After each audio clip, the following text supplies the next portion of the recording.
وہ کہنے لگے، آپ ایسا کریں کہ بستی کے کنارے پتھریلی چٹان میں سے دودھ دینے والی 10 ماہ کی حاملہ اونٹنی نکالیں، اس کا رنگ سرخ ہو۔ صالح علیہ السلام سے یہ مطالبہ کر کے وہ سردار لوگ ایک طرف بیٹھ گئے اور مذاق اڑانے لگے۔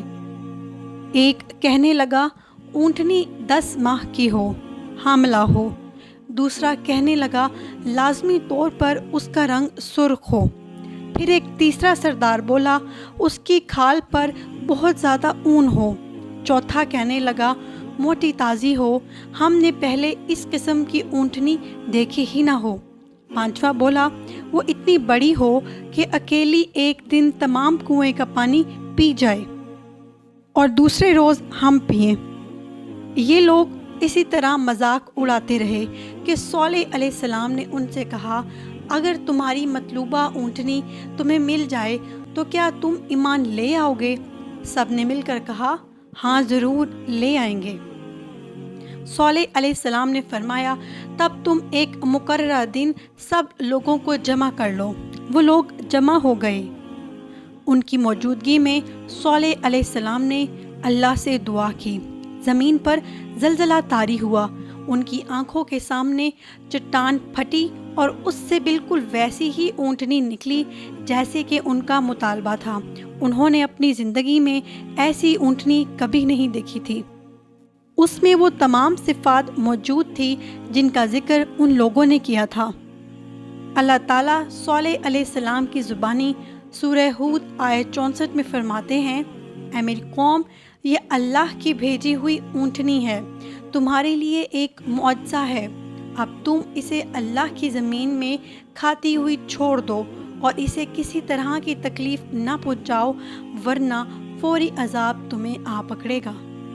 اس اونٹنی کو چونکہ کسی اور اونٹنی نے جنم نہیں دیا تھا، اسی لیے اس کو ناقۃ اللہ یعنی اللہ کی اونٹنی کہا گیا۔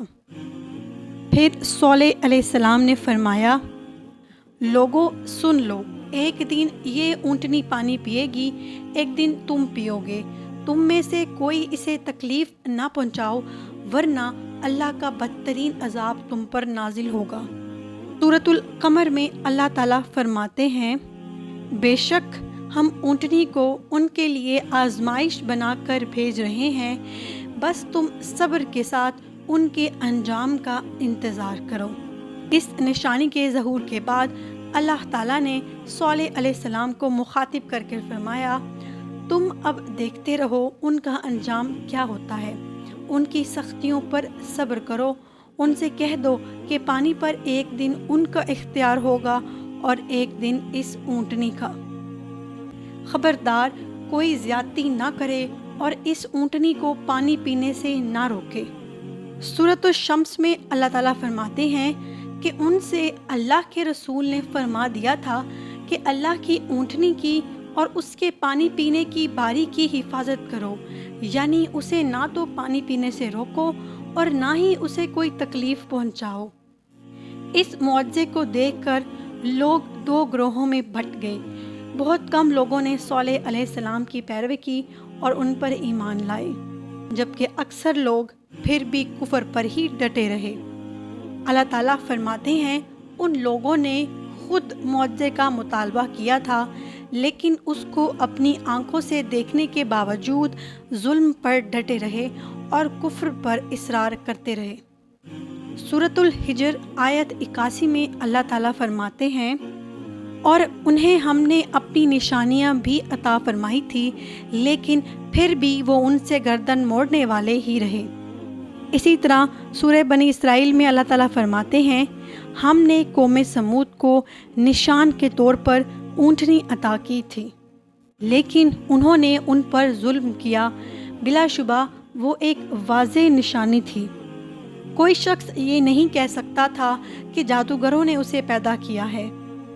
وہ اونٹنی ان میں موجود رہی، ان کے علاقوں میں جہاں چاہتی چرتی، جب کنویں پر پانی پینے جاتی تو سارا پانی پی جاتی۔ وہ لوگ اس کا دودھ پیتے، دودھ سب کے لیے کافی ہو جاتا تھا۔ ان کی آنکھوں کے سامنے اس نے ایک بچے کو جنم دیا تھا۔ شکل و صورت میں وہ بچہ بالکل اپنی ماں جیسا تھا۔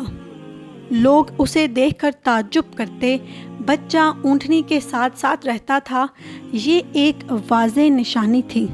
اس پر جادو کا گمان ہو ہی نہیں سکتا تھا۔ وہ اونٹنی ایک عرصے تک ان لوگوں کے درمیان میں رہی۔ اللہ تعالیٰ فرماتے ہیں، ہم نے قوم سمود کو بطور نشان ایک اونٹنی دی تھی، لیکن انہوں نے اس پر ظلم کیا۔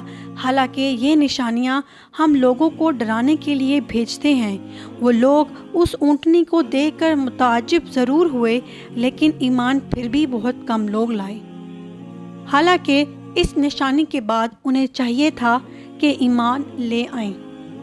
پھر قوم کے سرداروں نے مشورہ کیا کہ اگر ہم نے صالح کو اسی طرح چھوڑ دیا تو کہیں لوگ ہمیں نہ چھوڑ دیں اور صالح کے پیروکار نہ بن جائیں۔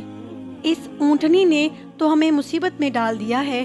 ہم پورا ایک دن پانی کو چھو بھی نہیں سکتے، کیونکہ یہ سارا دن پانی پیتی رہتی ہے۔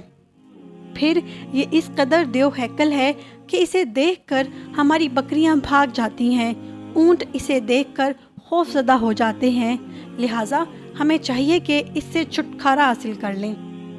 وہ آپس میں مشورہ کرتے رہے۔ آخر انہوں نے ایک آدمی کو منتخب کیا۔ مورخین کا اس بات پر اتفاق ہے کہ اس کا نام قدار بن سالف تھا۔ اس کے ساتھ اس کا ایک ساتھی بھی تھا۔ ان دونوں نے مل کر اونٹنی کا قتل کیا۔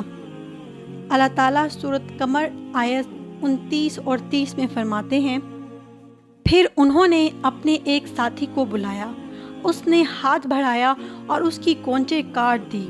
پھر دیکھا ہمارا عذاب اور ڈراوا کیسا تھا۔ اسی قدار کے بارے میں نبی اکرم صلی اللہ علیہ وآلہ وسلم کا ارشاد ہے کہ پہلے لوگوں میں سب سے زیادہ بدبخت یہی تھا۔ اللہ تعالیٰ نے قرآن مجید میں اس کا ذکر یوں فرمایا ہے، پھر انہوں نے اپنے ساتھی کو پکارا۔ سورۃ الشمس میں اللہ تعالیٰ فرماتے ہیں، جب ان میں بڑا بدبخت شخص اٹھ کھڑا ہوا۔ یہ بدبخت قدار اٹھا، اپنے ساتھی کو ساتھ لیا اور اونٹنی کو قتل کرنے کے لیے تیار ہو گئے۔